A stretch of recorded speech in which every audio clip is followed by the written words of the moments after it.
बिस्मिल्लाहिर्रहमानिर्रहीम इय्याका नअबुदु व इय्याका नस्तईन। अब बहुत सी वजूहात होती हैं जिन वजूहात की वजह से हमारा पार्टनर हमसे दूर जा रहा होता है, रिपेल हो रहा होता है और अट्रैक्शन ख़त्म हो रही होती है। और हस्बैंड वाइफ के रिलेशनशिप में भी ये चीज़ बहुत कॉमन है कि आपका पार्टनर आपसे रिपेल होता है और आपको समझ नहीं आता, यानी ये वही शख्स होता है जो कि आपके लिए बहुत मीनिंग रख रहा होता है, मगर अब वो इंसान आपसे दूर जा रहा है। क्या करना चाहिए ऐसे मौके पर?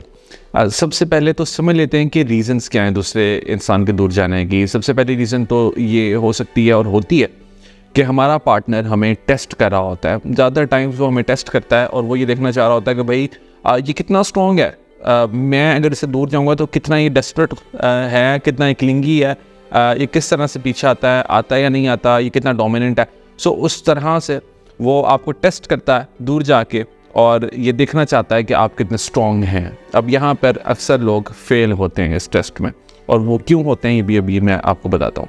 और दूसरी वजह जो मोस्ट कॉमन वजह वो ये होती है कि हम अपने पार्टनर के साथ ऑलरेडी बहुत ज़्यादा कॉन्टेक्ट में होते हैं, यानी इतने कॉन्टेक्ट में होते हैं कि दूसरे इंसान को कहीं ना कहीं स्पेस नहीं मिल पा रही होती कि वो अपनी एक्टिविटीज़ को एंजॉय करे। सो वो फिर फ्रस्ट्रेटेड हो जाता है और वो आपको फॉर ग्रांटेड लेता है, वो अपनी एक्टिविटीज़ की तरफ जाना चाहता है, उनको भी इंजॉय करना चाहता है और इस वजह से वो थोड़ा सा रिपेल हो जाता है। सो ये दो मोस्ट कॉमन रीज़न है, इसके अलावा भी बेशुमार रीज़न्स होती हैं, मगर ये दो मोस्ट कॉमन रीज़न्स हैं। और इसका सलूशन क्या है? सबसे पहले नंबर पे तो सलूशन ये है कि ये समझ लीजिए कि आपने कभी भी अपने पार्टनर को ये शो नहीं करवाना कि आप बहुत डेस्परेट हैं या बहुत क्लिंगी हैं, क्योंकि जब आपका पार्टनर आपको टेस्ट कर रहा होता है तो वो यही देखना चाह रहा होता है कि ये कितना मेरे पीछे आएगा, ये कितना मुझे चेस करेगा। और जितना ज़्यादा हम उसको फिर चेस करते हैं, जितना ज़्यादा हम वीक बन के दिखाते हैं, तो उतनी ये अट्रैक्शन ख़त्म हो जाती है। वो कहते हैं कि भाई इस इंसान में तो कोई ख़ास बात नहीं है, ये तो मेरे ज़रा से दूर जाने पे मेरे इतना पीछे आ गया है, तो फिर कोई ख़ास बात नहीं, मज़ा नहीं आया। तो दूसरा इंसान जब टेस्ट करना चाह रहा होता है तो वो ये देखना चाह रहा होता है कि थोड़ा सा थ्रिल पैदा हो इस रिलेशनशिप के अंदर। अनफॉर्चुनेटली लोग ऐसा करते हैं कि वो दूर जाते हैं थ्रिल लेने के लिए भी, और अक्सर अट्रैक्शन ख़त्म हो जाती है उस अट्रैक्शन को वापस हासिल करने के लिए भी। सो जब आप उनके पीछे फिर बहुत ज़्यादा चले जाते हैं तो फिर वो अट्रैक्शन और ज़्यादा ख़त्म हो जाती है और दूसरा इंसान फिर रिपेल हो जाता है। तो आपने सबसे पहले तो ये याद रखना है कि अगर आपने टेस्ट पास करना है तो आपको चेज़ दूसरे इंसान को नहीं करना। और दूसरे नंबर पे टेक्सटिंग थोड़ा सा महदूद करना है, टेक्सटिंग को बहुत ओवरली आपने दूसरे के साथ कॉन्टेक्ट में नहीं होना।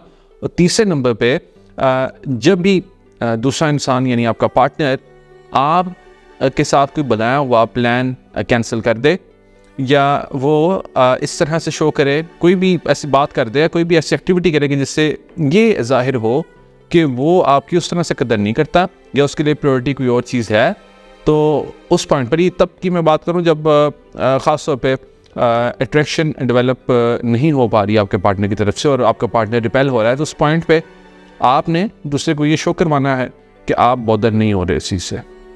यानी अगर आपको कॉल आती है अपने पार्टनर की तरफ से, या वो आपके सामने खड़ा हो गया, आपको कहता है कि अच्छा आपका प्लान था बाहर जाने का, सो वो कहता है कि अच्छा मैं अभी यहाँ पर बिज़ी हूँ, या मेरा दोस्तों के साथ प्लान है, सो मेरा अभी दिल नहीं है जाने का।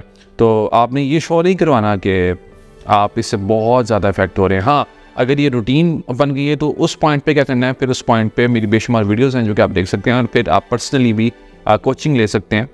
वो उसमें फिर डील करना हम बताते हैं कि कैसे डील करना है और किस तरह से अपनी फीलिंग लैंग्वेज को यूज़ करना है। मगर ये उस पॉइंट की मैं बात कर रहा हूँ कि जहाँ पे आप फील कर रहे हैं कि दूसरा इंसान थोड़ा सा रिपेल हो रहा है, तो वहाँ पे आपने कंट्रोल नहीं करना। जितना ज़्यादा आप वहाँ पे कंट्रोल करेंगे उतना ज़्यादा दूसरा इंसान रिपेल होगा। तो वहाँ पे आपने ये शो कराना है कि इट्स फाइन, ओके, अगर प्लान कैंसिल हो गया है सो ठीक है, it's fine, I can handle with it, कोई इशू नहीं है, तुम अपना प्लान रखो और I totally respect your decision. So यहाँ पे आपने दूसरे की आज़ादी की रिस्पेक्ट करनी है। आज़ादी से मुराद है कि अगर उसका कोई और प्लान है, अगर वो अपनी फैमिली के साथ जाना चाहता है, तो डेफिनेटली मोस्ट वेलकम। आप वहाँ पे उसको कंट्रोल करने की कोशिश मत करें, क्योंकि आपके कंट्रोल करने से वो इंसान और ज़्यादा रिपेल होगा। तब की बात करूँ, दोबारा बता रहा हूँ, जब दूसरा इंसान आपसे रिपेल हो रहा हो। ये उस सिचुएशन की मैं बात कर रहा हूँ, ये मैं ओवरऑल बात नहीं कर रहा। सो अगर ये एक रूटीन है, अगर ऐसा ही दूसरा इंसान करता है तो उसको एड्रेस करने की ज़रूरत है। सो ये कुछ बुनियादी चीज़ें हैं जो कि आपने अपने माइंड में रखनी है, इससे आपका मसला इंशाल्लाह सॉल्व होगा। और अगर आप डिटेल से इस मामले पर बात करना चाहते हैं तो आप दिए गए व्हाट्सएप नंबर पर रब्ता करके कोचिंग सेशंस बुक करवा सकते हैं। All the best.